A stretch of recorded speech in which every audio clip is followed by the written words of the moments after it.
Well, howdy, y'all, and welcome to Kanpai News for the week commencing the 20th of January, 2024. Sit yourself down and rustle up some grub while we hand you these news stories picked specially for you by yours truly.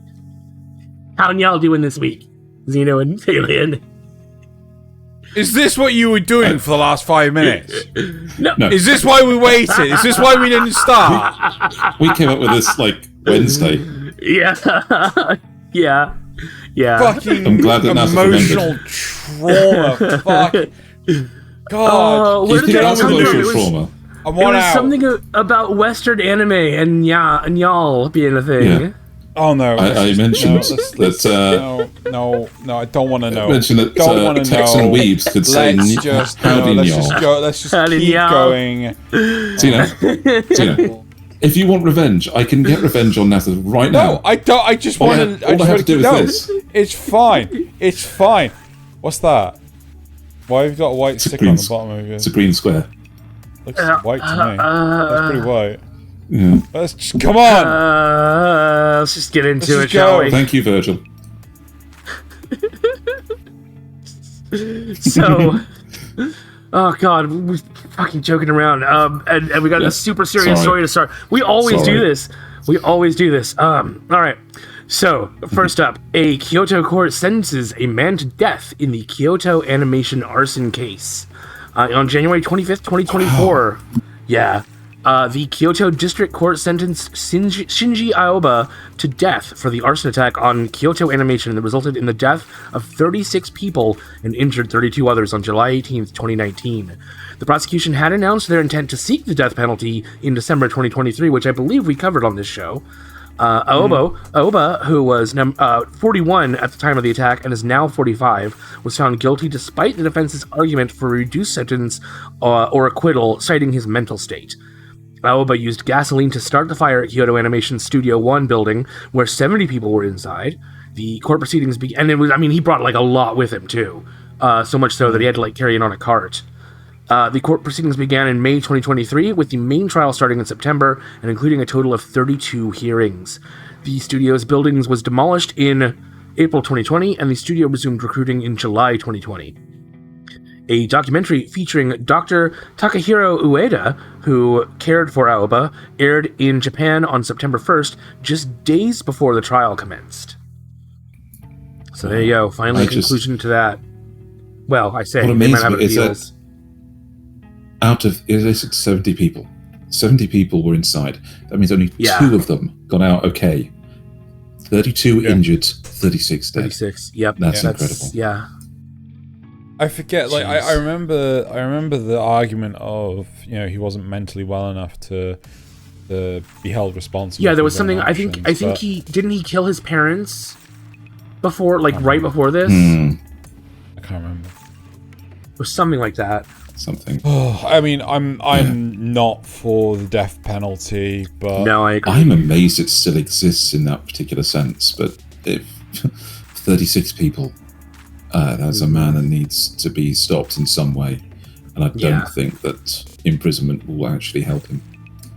No, I think he should think, be locked yeah, away somewhere it's- in a facility, but But then it's a case of taxpayers' money. You have to pay for this. yeah. Have to pay for someone. Right. It's Let's go to something a little bit brighter. Let's go to something brighter. Okay. Yes, some good items news. survived the fire at the Nagai Museum. In an update to a previous story, the Nagai Wonderland Museum, located in Ujima City, suffered a fire following a 7.6 magnitude earthquake on New Year's Day. Fortunately, many items, including original paintings and figurines, survived the blaze, owing to fireproofing measures taken during construction and renovation of the building. These items are now being safely stored and moved by the city. The museum, which opened in 2009, is known for featuring Nagai's art from classics like Mazinga Z, Cutie Honey, Devilman, and Getter Robo. Nagai expresses gratitude for the concern shown to him and emphasized his desire to aid those affected in Ujima City. Dynamic Production, which manages Nagai's works, confirmed that while the museum has burned down, they still retain ownership of Nagai's manuscripts and other creations. Despite the tragedy, the survival of key artworks and Nagai's commitment to rebuilding and aiding the community shines as a beacon of hope. Yeah. So that's 100%. That's much brighter. Cool. Now let's take it down a dark turn. What the Pokemon Company? God damn it! I don't know why I'm saying what. The Pokemon Company releases a statement regarding the possible IP infringement involving a new video game. AKA, what is Twitter losing its shit about this time? So, the Pokemon Company has issued a statement concerning the potential intellectual property infringement by a game developer. The statement, released on January 25th, addresses concerns about a new game released on January 2024, which many claim uses the Pokemon Company's intellectual property without permission. The company has not named any specific game or developer, but the Pokemon Company. But speculation points towards Pocket Pair's Palworld, a multiplayer online game launched on PC via Steam on January 19th. Palworld has reportedly sold over 8 million copies in less than 6 days. The Pokemon Company has pledged to investigate and take appropriate measures to protect its intellectual property rights, and it has already stopped a third-party game mod that changed all the models into actual Pokemon assets. The game is described as a survival and crafting game where players fight, farm, build, and work alongside creatures called pals. Twitter, predictably, is the cause of much of this, starting before the game's release, but only heated up after. Starting before the game's Starting before the game's release, but only heating up after have been cries of plagiarism in the designs and outright theft of the models and skeletons. This highlights the problem that no one seems to actually know what plagiarism is. Actually, I heard more about this. So did I, yes. There was someone that actually showed that the models sort of like scale side by side sort of thing, but apparently they actually had to do a lot of work to get the models to fit. So they lied. Yeah, so there is a few people have weighed in on a more professional nature, where some of they do point out that some of the models do actually fit if you run them through a particular filter, which re-optimizes them the polygons, so that when they do seem to have differences, that is actually one of the stock features of the modeling software, that it can do that. So some of them do actually fit if you take that into account. Where others have weighed in with the fact that the Pokemon mod was so easy to make does actually show that there are some incredible similarities. So where the fuck did the models come from for that Pokemon mod? From Pokemon. So they had to be ripped out of the game. So somebody took the skins of the Pokemon models out of the Pokemon game. That's why that was shut down so fast, because it was a clear case of somebody profiting off of the Pokemon IP because they were selling the mod. But the fact that the mod put Pokemon skins onto Palworld models so effectively, and so easily, does show there's a lot of similarities. I don't know about that. But my point is, how were those Pokemon models ripped? There's not a PC game for fucking Pokemon games, right? There are literally thousands of emulators for them, though. Anyway. But I mean, how similar would two skeletons for a sheep be, for instance? That is true. Yes. So when you consider how vast the actual library of Pokemon is, then it'd be really difficult to get a game like this that doesn't have some similarities in the first place. We also have this asset here that shows that Pokemon clearly just ripped off of Dragon Quest. So I mean, Yeah, exactly. I don't actually believe that. I don't actually believe that. I want to be clear. I mean, oh boy, they ripped off the design of a bat. Wow. Yeah. They both have a dragon. Oh no. One thing that I thought was really funny is like loads of people saying like, "Oh, Palworld's the Pokemon for adults," and like, no, I saw this on a short, but no, we already have Pokemon for adults. It's called Shin Megami Tensei. right? Like, why is everyone ignoring this franchise? Like, Yeah. But also, it's not really Pokemon with guns. It's Rust with Pokemon. Yeah. yeah, pretty much, very much so. I don't personally understand So, the appeal of it, but I mean, even I don't think it's plagiarism. Just people getting angry about things. Anyway. Yeah. So, more Twitter. Love Live School Idol Festival 2 Miracle Live announces launch and shutdown in same tweet. In our continuing coverage of the wasteland of mobile and gacha gaming, the official account for Love Live School Idol Festival 2 Miracle Live announced a global version of the game is set to launch in February 2024, giving fans around the world a chance to experience the magic. However, this joy will be short-lived, as in the same announcement, they also said the game is scheduled to close on May 31st, 2024. In-app purchases will also cease accordingly. The team expressed their gratitude for the love and support from the community. And what community? What community? Sorry, probably the Japanese community. And promised to make the final months of the game an unforgettable experience for its dedicated fan base. I just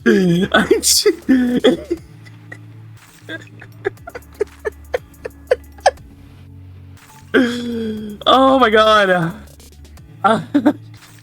Just this has to be a first. This must be a first.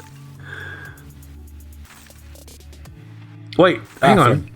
Oh, okay, sorry. I thought you were saying something. Yeah, so, No. Absolutely fucking baffling. Why fucking bother? So weird. Well, oh my god. obviously they had the money to release it, but then not the money to continue it. So, well, I can only think that this development has operated under a loss, and they can't maintain it regardless. They're just trying to recoup follow through and actually get it. Yeah. No, I think they're just going to try and recoup whatever they can. But I mean, like announcing its demise so quickly is just like, well, it's not going to fucking happen. But I imagine there might be some legal ramifications. They have to announce it. Yeah. X many months ahead. Absolutely. Alrighty. So let's move on. Nier Reincarnation smartphone game ends service on April 30th. So we've got another one. Square Enix has announced the end of service for their smartphone game Nier Reincarnation. The game's main story will conclude on March 29th, with the service entirely ending on April 30th at 3 p.m. Japan Standard Time. This closure will follow the final chapters of The People and the World story, with Act 2, The Return, released in Japan on January 22nd, and Act 3, Transmigration, scheduled for release on March 29th. Additionally, a story completion countdown event and 4 campaigns will be active until the game's service concludes. Launch in Japan in February 2021 and later in North America and Europe in July 2021. The game is a command action RPG for iOS and Android devices. It follows the original Nier game, developed by the now defunct Kamuy, as a spin-off of the Drakengard series. It does sound like at least they're planning for the to have the story conclude, which is nice. Yeah, that was the important bit. They're actually finishing up the ongoing stuff before they end. So is this meant to be somewhere between Replicant and Automata? Oh yeah, I think it worded it weirdly, didn't it? Well, it would yeah. It apparently follows the original spin-off one from Drakengard. So no, that's just them saying Kamuy developed Nier as a spin-off for Drakengard. Featured a different character design for the protagonist and minor differences in the plot. Okay. No, that's Gestalt and Replicant. Oh. Well, then I have no idea. No idea. We'll never know. We'll never know. We'll never know. We'll never know. Anyway. Right. Okay, so SINoALICE gets Ichiban Saigo no Monogatari fan film on September. That's the word I fucking fail on. February 23rd, September. Popular mobile game SINoALICE, developed by Square Enix, killed last year, is set to receive a unique fan film titled SINoALICE: The Last Story, premiering on February 23rd in Japan. The film, directed by Takuto Aoki. Cool. The writer of the game's manga adaptation will delve into a dark narrative focusing on a real-world player of the game, Alice. After facing misery in her life due to the game, Alice commits unaliving, only to find herself waking up within the game's world. There, she confronts her past despair through interactions with the game's characters, particularly the navigators Para and Noya. The film, produced by IELCA, features the original game's voice cast and score composed by Keiichi Okabe and Monaka. Close enough. Yeah. Okay. Who knows? SINoALICE, released in Japan June 2017 and globally in July 2020, was a smartphone action RPG known for its chilling retelling of the classic fairy tales in a dark fantasy setting under the creative direction of Yoko Taro. The game's service has ended in various regions, with the browser version ceasing in Japan. Browser version? They had a fucking browser. Apparently there was a browser version. Motherfuck! Anyway, with the browser version, I would have never fucking stopped playing it. Okay. The browser version ceasing in Japan in December 2023, and a smartphone version concluding January 15th this year. So, like, it's just closed. The manga adaptation by Yokotaro, Takuto Aoki, Himiko, and Gino, which launched in 2019 on Square Enix Manga Up website, ended with its 6th volume on January 6th, and has been licensed for English, released by Square Enix Manga and Books. So, looks like PS2 graphics, but frankly, I'm kind of all right with that. I'm fine. Like, you know, just like, I mean, I'm a little sad that it's CGI, but I mean, it does at least seem like it fits the world setting. Yeah. Anyway, I should stop that before we get a copyright strike. I have no idea. That? One of the variants, maybe. Oh, maybe it was Matchstick Girl. I'm not entirely sure. Anyway, Matchstick Girl. I'll never know. Yeah, the little Matchstick Girl. I don't recognize her at all. Who knows? All right, cool. Moving on. We got some Oishi no Ko news. We got a couple of bits of Oishi no Ko news. Oishi no Ko ranks as top-selling title for Yen Press in 2023. So, Oishi no Ko emerged as Yen Press's top-selling title in 2023, according to a Rewind video released by the company in January 16th. This manga, created by Aka Akasaka and Mengo Yokoyari, led the pack in both the overall and debut manga and manhwa categories. Other top-selling manga and manhwa included Toilet-Bound Hanako-kun by Iro Aida, the Korean webcomic Solo Leveling by Chugong and Dubu, Bungo Stray Dogs by Kafka Asagiri and Sengo Harukawa, and Sasaki and Miyano by Sho Harusono. Oh, just Sho Harusono. In the light novel category, Overlord by Kugane Maruyama took the top spot, followed by Solo Leveling, That Time I Got Reincarnated by a Slime, by Fuse and Mitzvah, Bungo Stray Dogs, and So Am a Spider, So What, by Okina Baba. The top 5 debut light novels released in 2023 included Sasaki and Miyano, First Years, by Kotoko Hachijo, Hirano and Kagiura by Sho Harusono, and Kotoko Hachijo, yeah.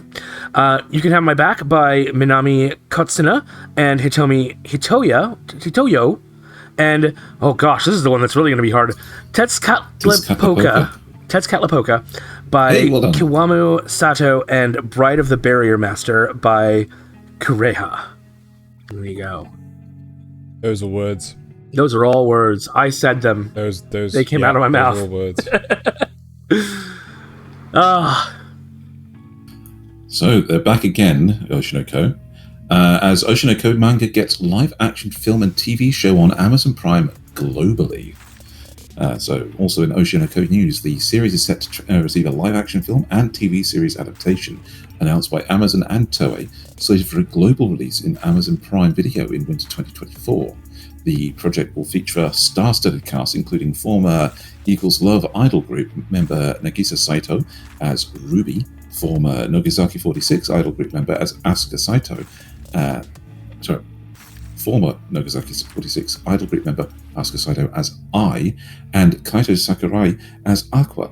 The adaptation follows the success of the Oshinoko anime, which premiered in Japan on April 12th and was streamed by HIDIVE, becoming the streaming service's #1 series launch.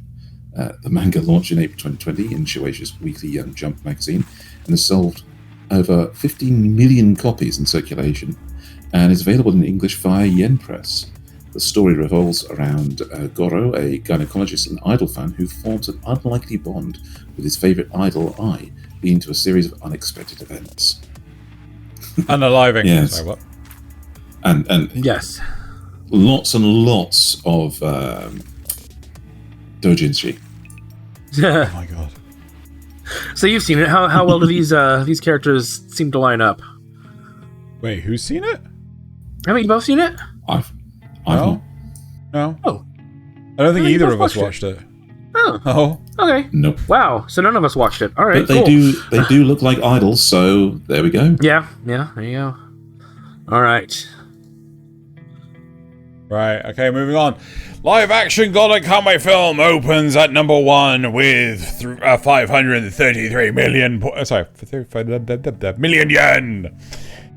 It is in its opening weekend from January 19th to 21st, the live action adaptation of Satoru Noda's manga Golden Kamuy debuted at #1 at the Japanese box office. The film attracted a crowd of 356,000 people, grossing at 533 million yen, which is approximately $3.6 million US. Directed by I don't know how you pronounce that first name. Shigeaki Kubo, and scripted by Sutomu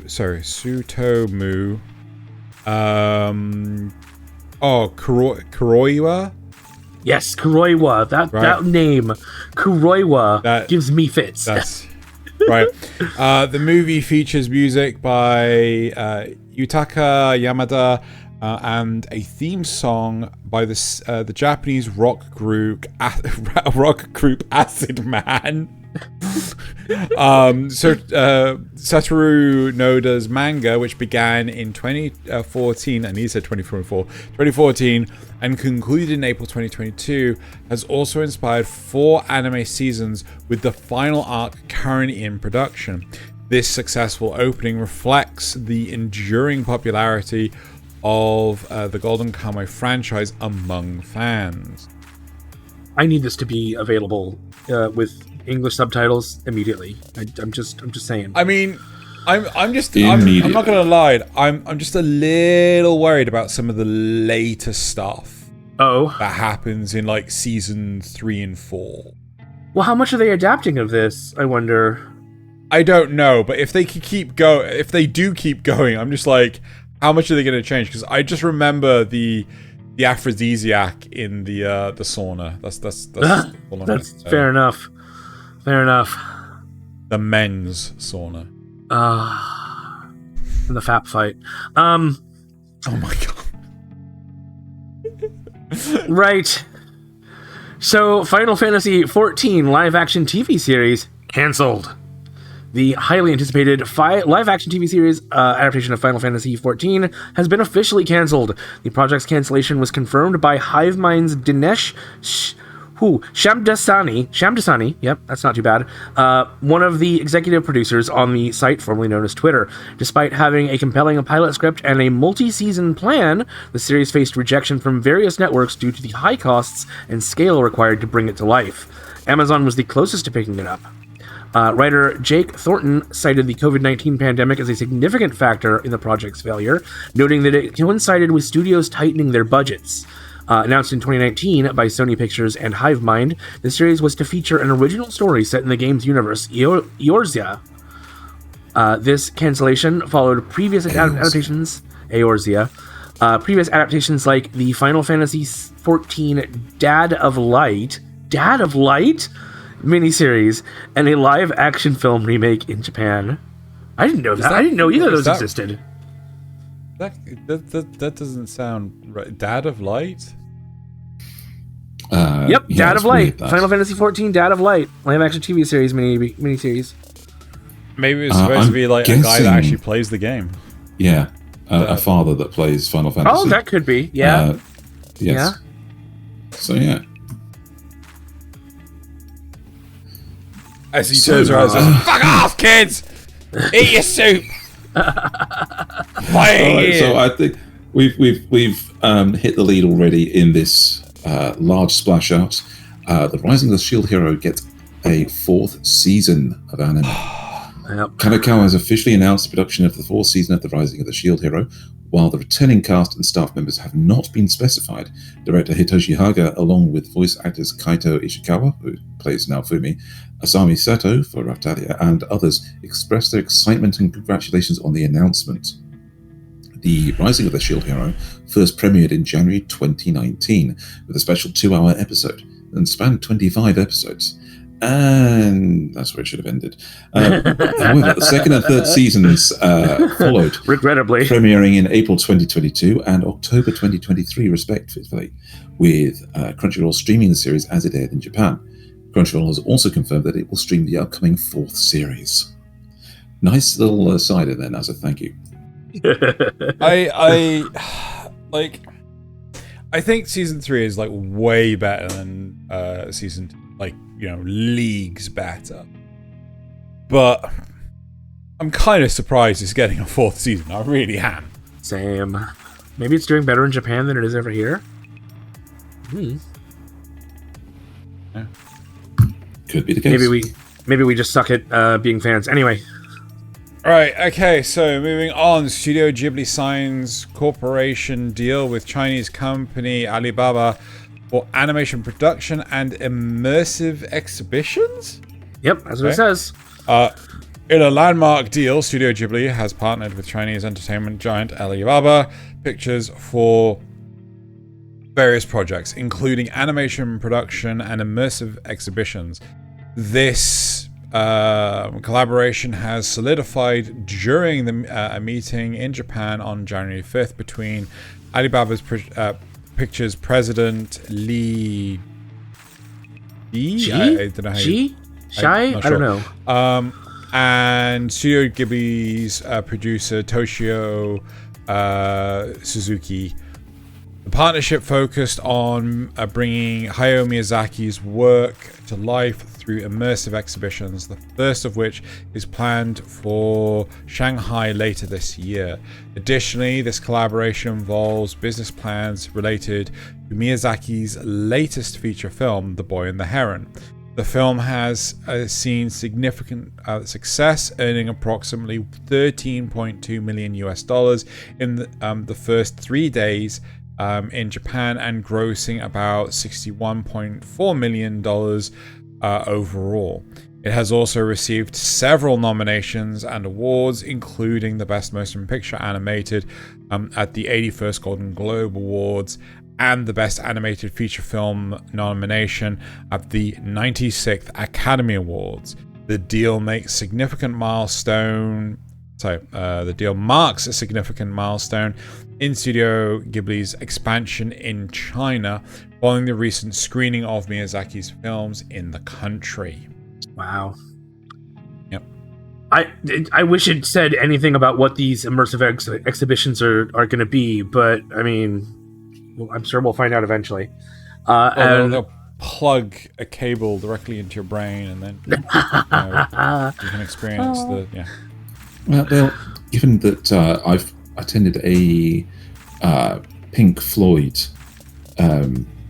immersive exhibition in London once, It features an awful lot of, like more dedicated areas where they've actually constructed layouts that feature things from the album or from the media, including to make you feel like you're almost in it.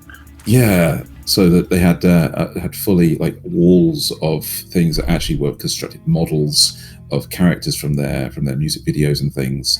It was actually really quite in depth what they went into, and even featured a thing at the end of it where you could literally lie on the floor, and the entire ceiling was a projector screen of the different live performances they've done, different concerts. Interesting. And things. All right. Yeah. Very cool. Well, that does it for the regular news. But we do have some factor rumors, and I better remember to put these stamps in properly in the edit. So first up, the Nier Automata version 1.1 alpha is getting a season 2, and this is a fact. It's a fact. The Nier Automata version 1.1 alpha anime is officially getting a second season. This confirmation comes after the airing of the final episodes of the first season. Animation Studios Aniplex and Crunchyroll have announced the second seasons, although a specific release date has not been provided yet. The anticipation is high among fans, including especially Xeno, especially given the anime's link to the highly popular video game. The second season is expected to continue exploring the rich and complex world established in the first season, with many of the original cast and staff likely to return. So, in terms of the story of the game, where did the first season end off? Like, how much of the game's progression? About halfway? So you think season 2 will wrap it up? One would hope. Okay. All right. Interesting. Cool. Fun times. So, our next one, I think a 2 of 2. Jujutsu Kaisen fairs. I think this is Xeno's typing. Jujutsu Kaisen fans are running a petition. Definitely Xeno. Jujutsu Kaisen fans are running a petition to make Tukadonka Hikari's jackpot song in the show. Romer. Yes, that's Xeno's put it. Dude, I was in a rush, okay? I know. I'm only teasing. Go on. So, no conclusion can be made. Assume this is a rumor. There is currently no confirmed information about a petition to make Tukadonka Hikari's Jackpot an official song in Jujutsu Kaisen. While there appears to be some online activity, such as a petition and fan discussions regarding this idea, there is no evidence to suggest that it has been officially acknowledged, or is it being considered by the creators of Jujutsu Kaisen.